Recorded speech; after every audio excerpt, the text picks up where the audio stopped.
Hello, magandang araw po sa inyo lahat. Welcome back to my channel. Ito yung nilitering ko doon sa Canaram Elementary School pero ito ay yung mission pa lang at wala pa yung pinaka nilalaman ng school mission. Hindi ko ito sinama kahapon sa aking content kasi ibang bahagi naman po ito.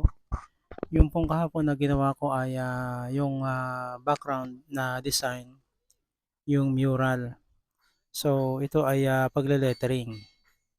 So, sabi ko ay separate ko para gawin ko ng isang content kinabukasan. So, ito na po yon yung aking content na pagle-lettering ng mission.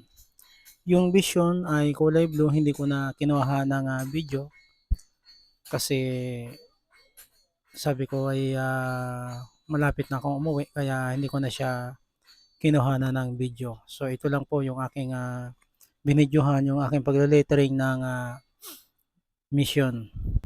At ngayong araw ako ay nagle-lettering naman sa Sawanga, sa jeep. Ngunit ngayong umaga ay hindi ko pa siya nabidyohan. Pagbalik ko ngayong after lunch ay dadalhin ko na yung aking mga gamit para mabidyohan ko din at mai-content ko rin yung aking pagle-lettering sa jeep. Itong pagle-lettering ko sa jeep ay kagaya din ng ginawa ko nung nakaraan na pagle-lettering sa jeep na may rota na Sawanga, Bacon at Sorsogon.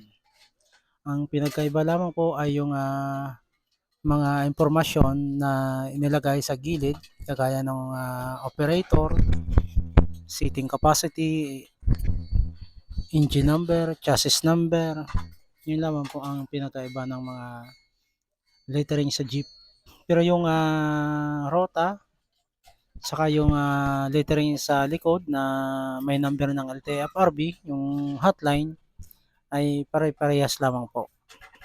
Sana po ay matulungan niyo akong umangat kahit kaunti.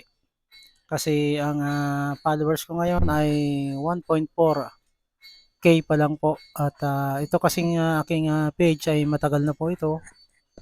Kakaunti pa lang ang aking followers.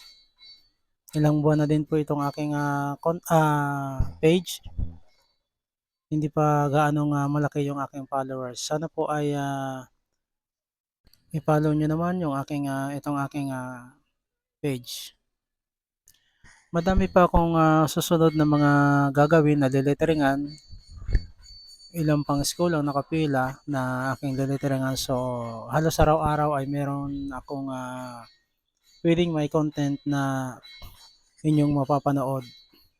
Sana po ay magustuhan ninyo itong aking content kasi talagang binibigyan ko ito ng panahon na mapaganda para naman magkaroon tayo ng may quality na content kaya binibigyan ko talaga ito ng panahon, ng oras para mapaganda yung ating mga content. Ayaw ko kasi na basta-basta lang yung content natin na ipapakita sa inyo na mapapanood ninyo.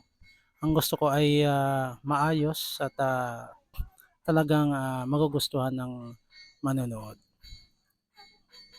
Kaya sana ay patuloy ninyong tangkilikin yung aking mga content at kung nagustuhan ninyo ay pwede niyo siyang i-share para naman po mapanood ng iba. So hanggang dito na lamang po itong aking content ngayon. Hanggang bukas po ulit. Maraming maraming salamat sa inyo pong panonood.